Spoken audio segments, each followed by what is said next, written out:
What's up, healers? Marina Simone in the house. I am not. I get to interview the Eric Worre tonight, and I just want to share with you guys. I know some of you are like, I know who he is. I haven't really tapped into a lot of his trainings, or some of you are like, I know exactly who he is. Like I tap into all of his trainings, but I wanted to share quickly for you the story of why I chose him as that next mentor for myself. One, his wife is hot and I love her nails. And that was a no-brainer for me. Okay. And her name's Marina. Done, right? The second piece is the way that Eric and Marina have truly stood up for this industry of network marketing. How many of you have heard someone say before, is that a pyramid scheme? Or, oh no, only the people at the top make all the money, or network marketing isn't a real business, right? And I'm like, ooh, let's send them a podcast from Eric Worre and prove how powerful network marketing is. And let me explain how much he stands up and he promotes this industry for us, okay? He's helped, and he'll correct me if I'm wrong, but I'm pretty sure the last time I interviewed him, he said 10,000 network marketers just like you get to six figures and beyond. Is that not insane? So tonight we're going to talk about the 3 different phases that I guarantee you want to identify what you are in. So this way you can take your business to 6 figures and beyond. Hi, Eric. Hello, how are you? I'm good. How are you? You like my green? Huh? It says Yeah, the green's popping. I have to ask. Yeah. Because it's too far away for me to show you my wife's heel collection. I go through like 3 different internet zones, but between here and there. But as a guy, I will just tell you, I'm like, oh, that's your style. Okay. I look at the wall of shoes and I go, oh, that's her style.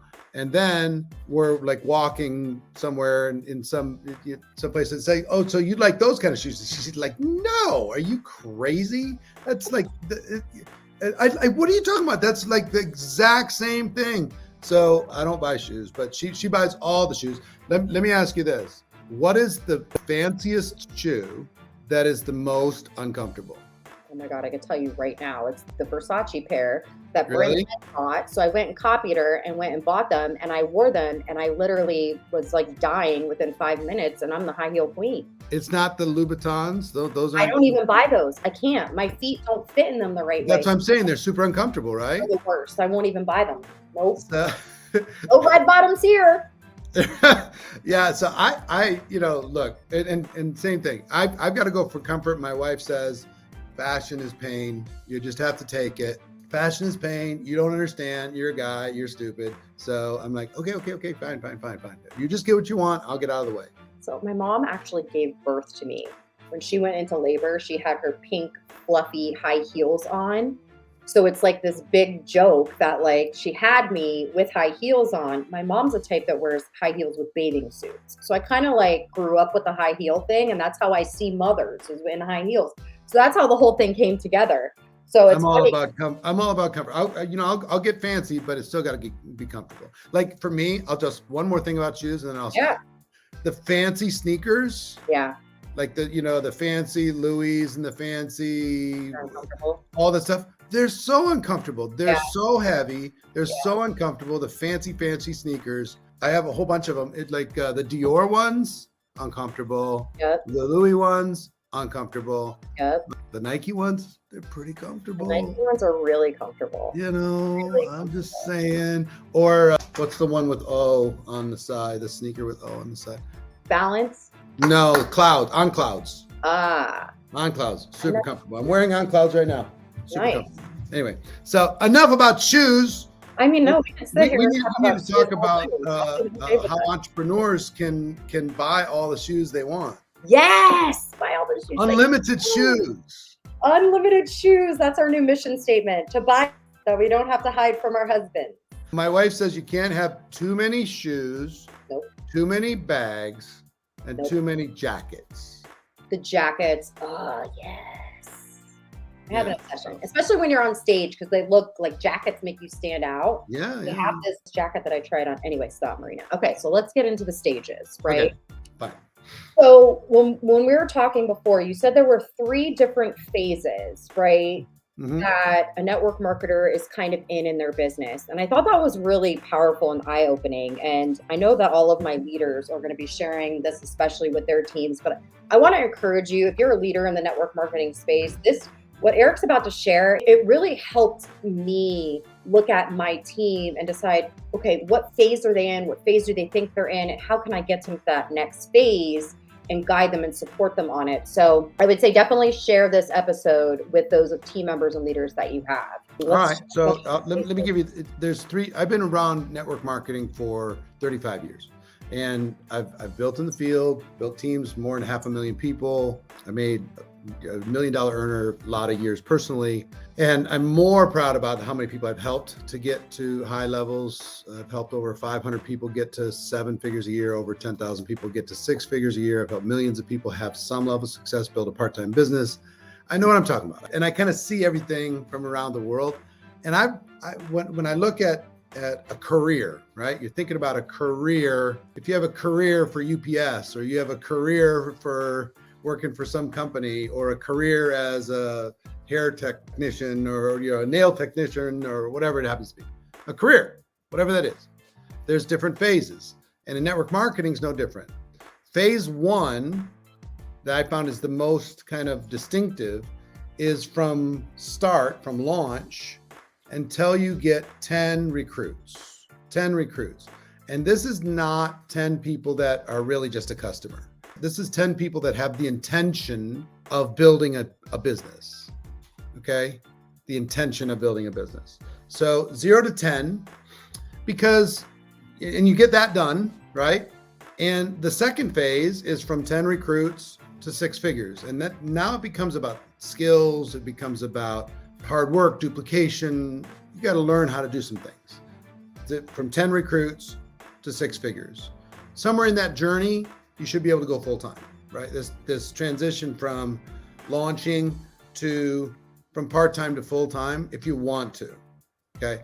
And then third phase is from 6 figures to 7 figures and beyond, to continue to grow and scale that business.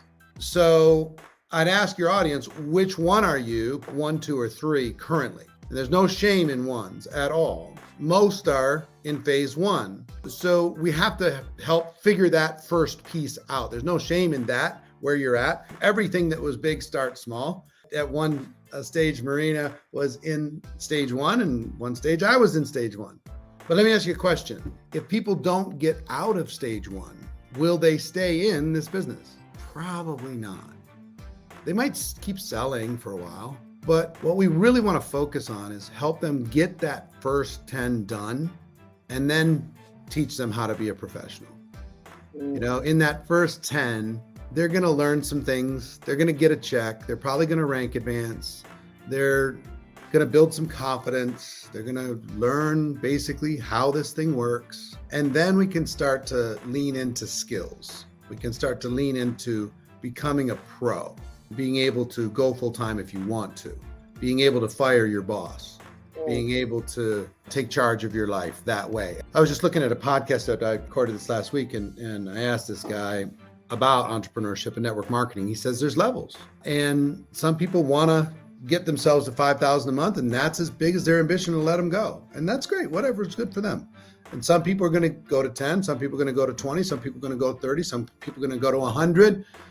Some people go to 1 million, some people go to multiple millions. That's up to you. What I think we do in our business, we help people launch first, then we help them become a pro second, and then we let them go find their level. And the cool thing about what we do is you can't succeed without helping somebody else in our business. You can't succeed by hurting someone. You have to help. You have to help somebody else do well. So that's the good thing about what we do. So I saw one person mention, hey, I got 10, but I don't still have 10. That's fine. Don't worry about that. I will tell you, my first 3 years in network marketing, I learned how to recruit, but I didn't learn how to create any duplication. It took 3.5 years for that to happen. I would build up a little team. I'd build up 10 people, and then they'd fall back down to like 2 people. And then I'd build it back up to 10, 15, 20, and then it would fall back down to 5. And I did that 7 times.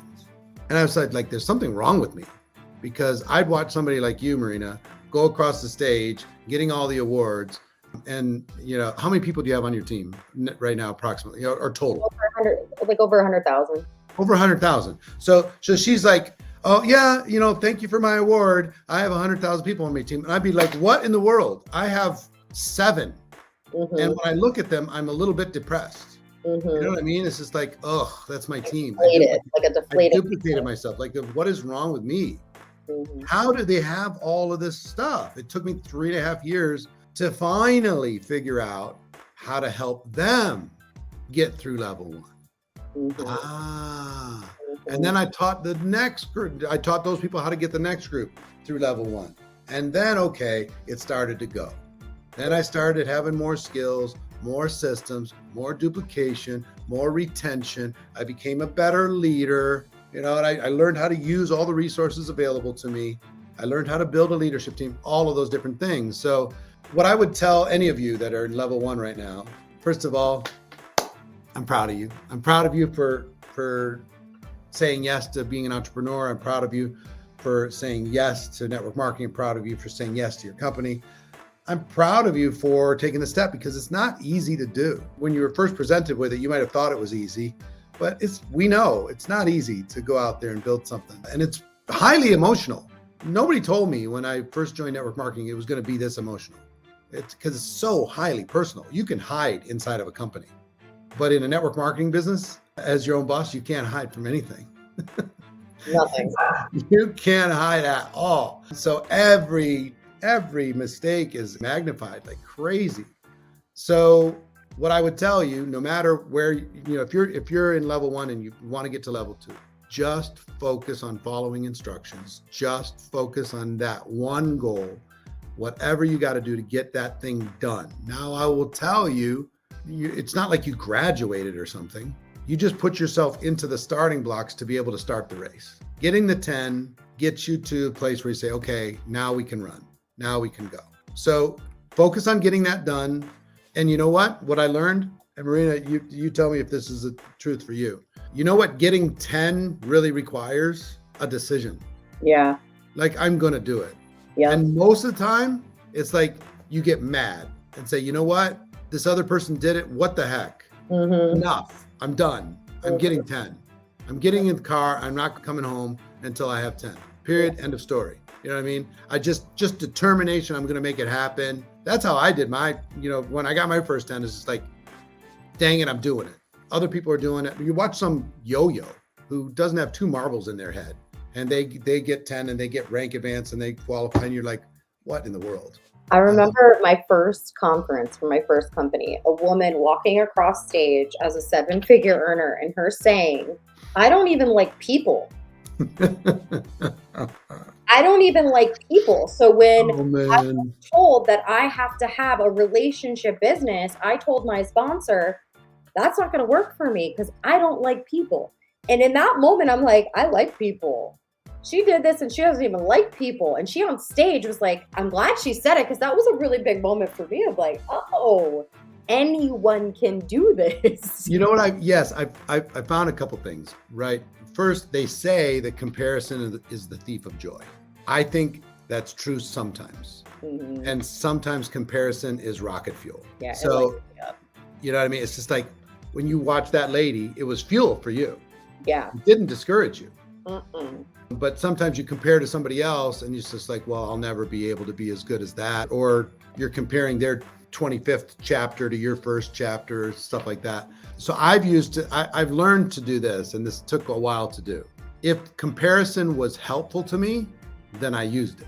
And if it was painful or paralyzing for me, then I ignored it. I just compared myself to myself.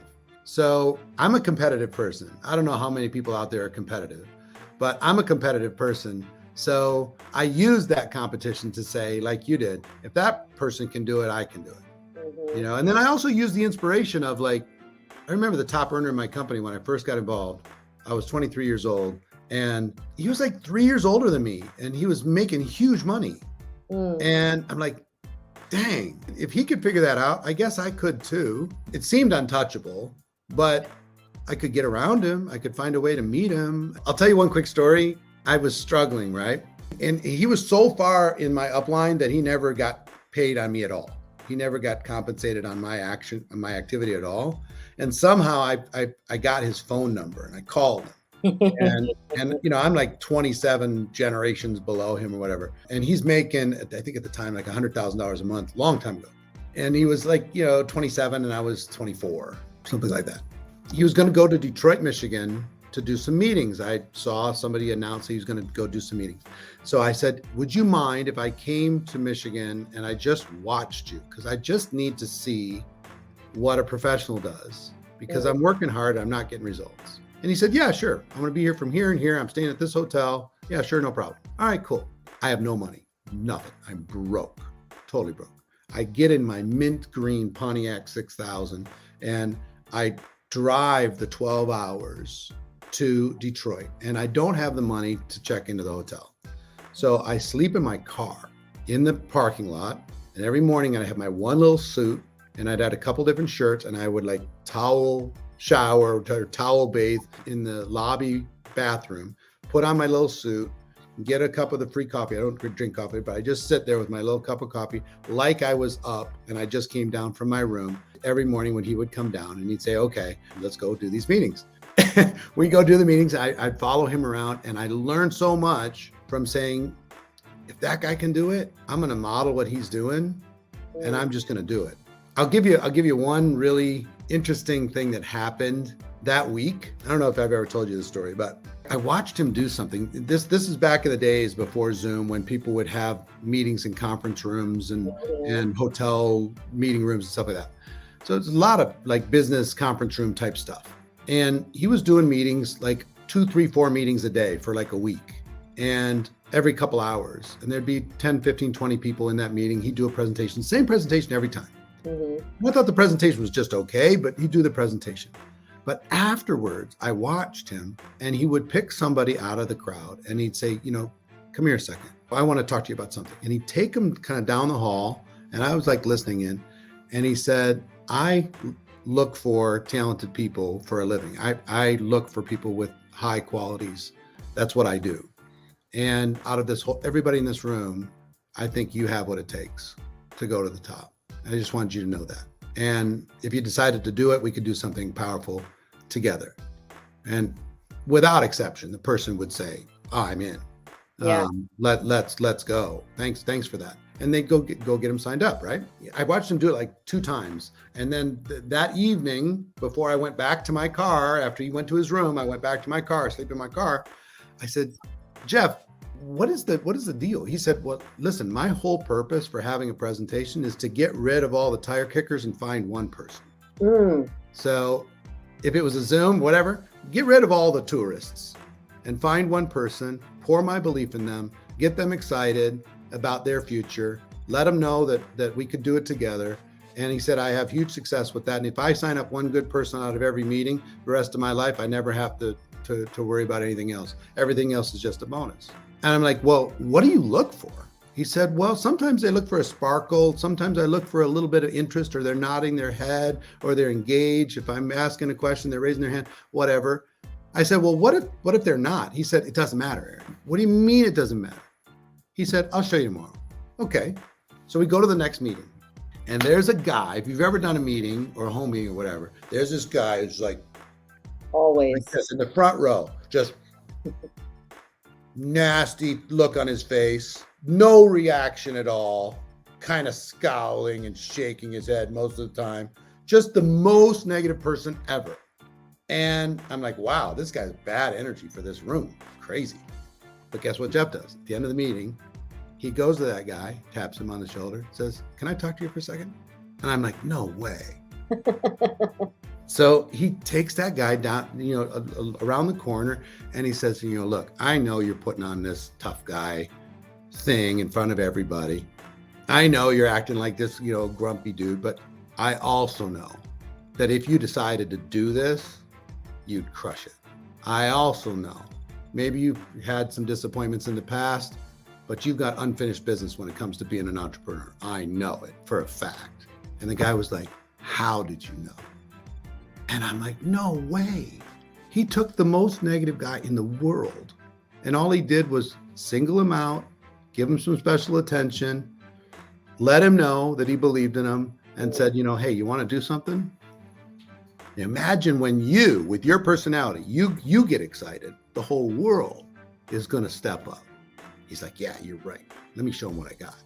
I'm like, okay. So anyway, that's an example.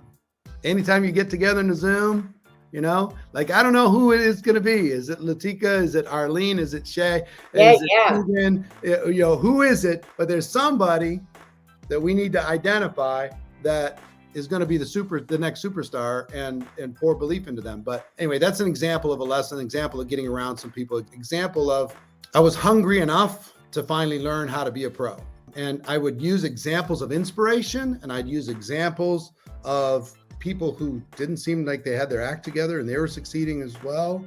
Yeah. And I just eventually figured out how to do this. Belief is such a weapon. I was writing like my next podcast on belief, and like how belief is such a weapon that's underutilized, because most people don't have that belief or support from anyone, not even some of their spouses or from a family member or from even a best friend that you've had forever about this entrepreneurship journey. And that belief is what we have to instill and transfer into the other person. And I'll tell you, today it was so funny. Sometimes, weird stuff happens where people are like, are you Marina Simone? And I feel so weird. It's happened like a couple times, but it happened today at my daughter's new dance studio. And the girl's like, are you Marina Simone? This woman. And I'm like, yes. And she's like, I follow you on Facebook. She's like, I'm in network marketing too. And I'm like, oh, that's so cool. It was really awesome to hear her say, I love what you say. It was very inspiring. It made me believe in myself. And then she started telling me how she's like, I kind of gave up on network marketing. And right before I left, I was like, listen, when you're ready to do this for real, hit me in my DM, because you gave up and you shouldn't have. I saw that spark in her eye. She knew that she, whatever, she just maybe didn't have that belief. And so I want to encourage all of you, that belief is such a weapon. It's so crazy how everything comes in alignment with what we're talking about now and what happened today. I love it. Yeah, belief is definitely a gift. Yeah, it's something that you can give to somebody else. But some of you are like, well, nobody's believing in me. Borrow ours for a moment. Nobody's believing in me either. Everybody was expecting me to fail. I had so many failures in my life up until the time I got involved in network marketing. The only thing I was good at was starting over. I mean, literally, I had no track record at all, but I had the gift of desperation. I had no choice. I finally had a vehicle to be able to go kind of pursue my dreams, right? But if we get back to recruiting for a second, let's say you're good at selling. Okay, you love your product, you're good at selling. What I realized real fast getting involved in this profession is that there's only so many sales I'm going to make. I can't reach the world by myself. If I want to reach the world, and if I want to get away from a job and have a business, some people are just selling products. They think I own my own business. No, you don't. You got a job.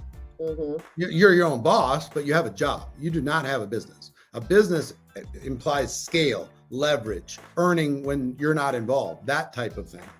So selling, there's only so much I was going to sell, but if I could get a team to do it as well, a lot of people doing a little bit, then I could get going. So let me tell you where you build confidence and belief. You build confidence from evidence. You build confidence from actually combination of either modeling somebody else's success, having a proven plan of action, that you're following, even if somebody else's plan, or ultimately getting results.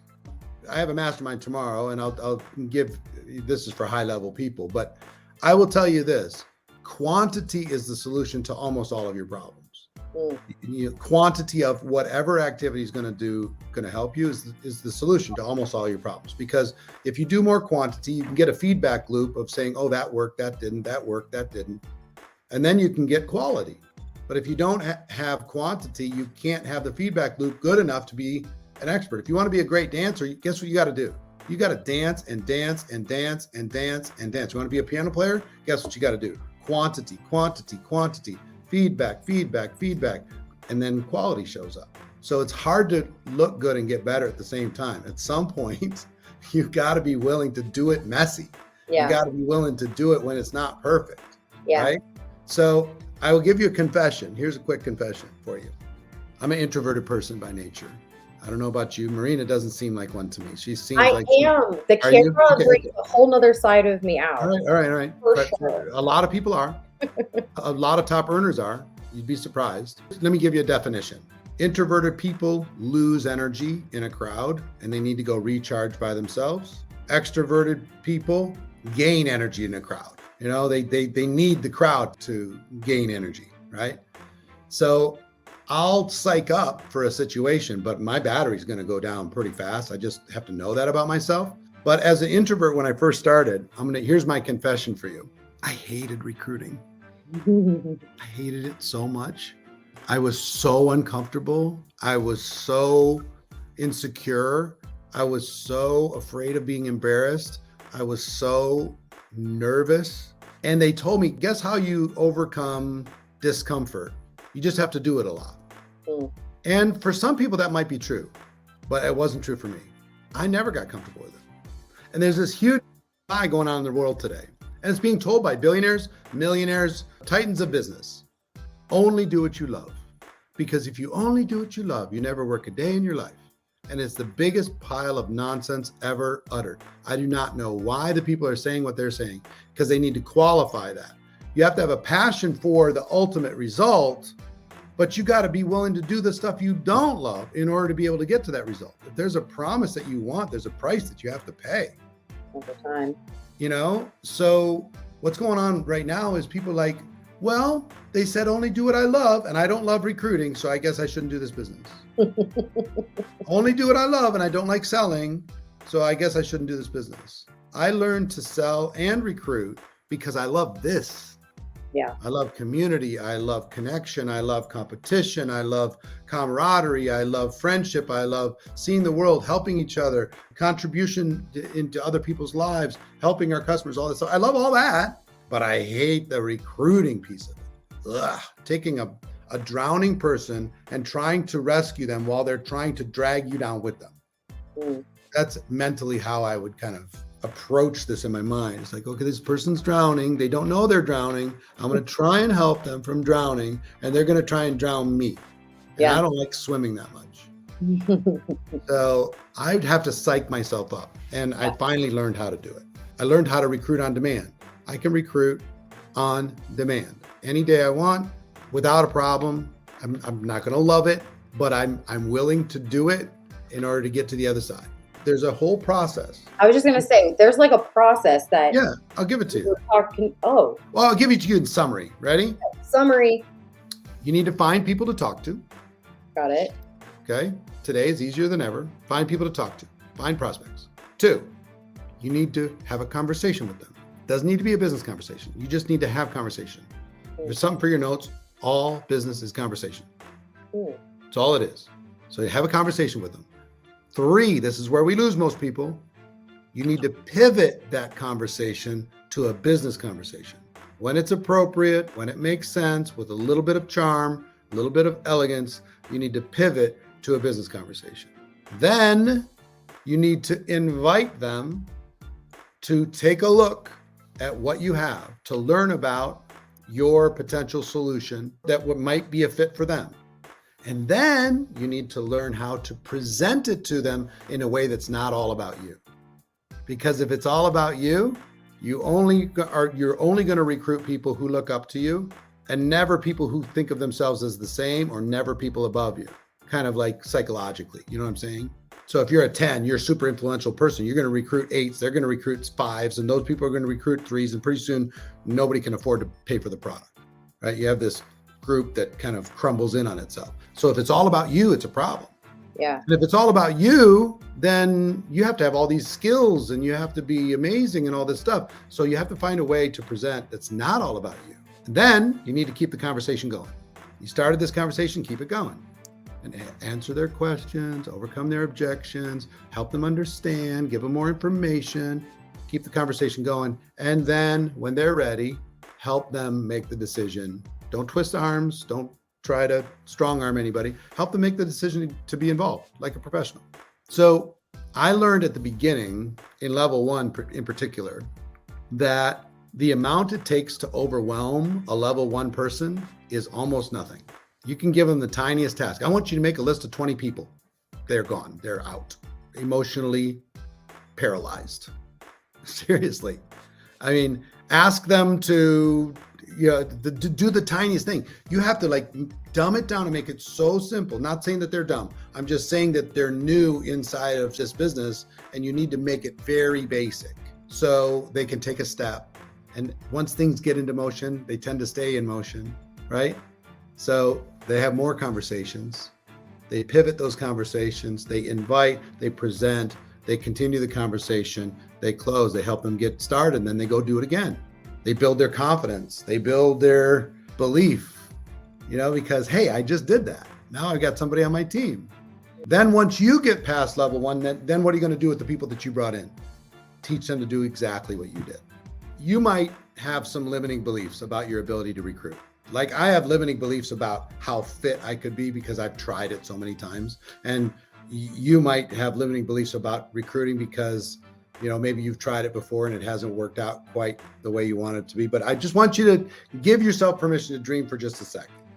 What would happen if you were able to add 10 new business building distributors to your business in the next 30 to 60 days?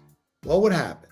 Would you rank advance? Would you earn some bonus? Would you get a bigger check? Would you be proud of yourself? Would you build belief? Would you show your family that all this effort is worthwhile? Would you be a good example to whatever team you have right now? Would you get the attention of your upline that said, they're going to pour into you now because you've shown something? You get all of those things, right? So now think about anybody that's ever joined your team, whether they're active or inactive. Let me give you a secret. If somebody joined you at some point and they're not active anymore, why do you think they're not active? They thought they could recruit and then didn't. And here's what I will tell you. Reason why I care about this so much, this profession's been incredibly good to me and my whole purpose. I do think at some point you have all the shoes and you have all the bags and you have all the stuff. We have all kinds, our lifestyle is ridiculous. It's just absolutely ridiculous. After your lifestyle gets ridiculous and you're able to contribute to the causes that are important to you and you can help your family and do all the cool things, I would just tell you what is amazing is being able to contribute and help somebody else. And I know, here's the thing, you guys. There was a woman that's making 7 figures and said, I don't like people in this industry. Think about that. Think about that for a minute. Right.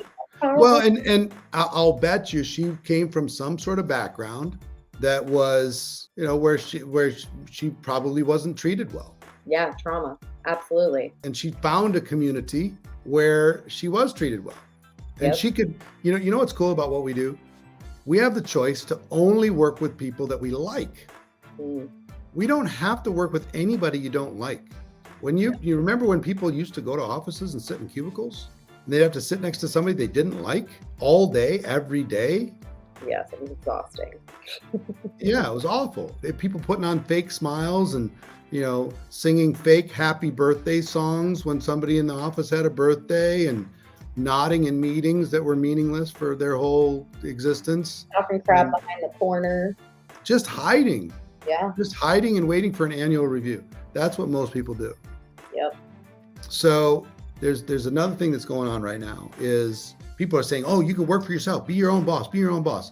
But all they're describing is a job working for yourself, not a business. You can drive your Uber car.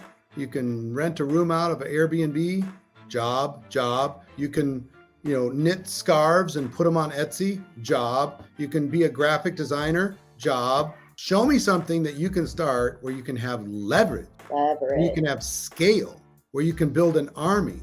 Marina's built over 100,000 people on her team. Can you believe? Imagine that for just a second. How many people have you recruited, Marina, personally? Probably all together since I got involved, 1,100. 1,100 people. So she knows what she's talking about also. Okay. So 1,100 people has turned into over 100,000. And you're a 7-figure earner now, yes? Yep. I want you to think about this.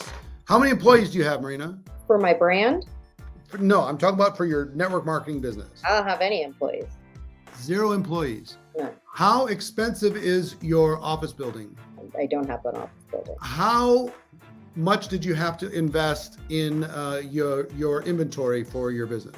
I don't have to hold any. How much did you have to spend for the business licenses to be able to operate all around the world? I don't have to have any of those.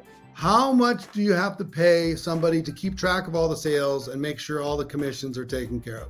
Not anything. No one. Not at all. How Not for me. and you don't have to babysit any employees. Nope. You don't have to hire and fire.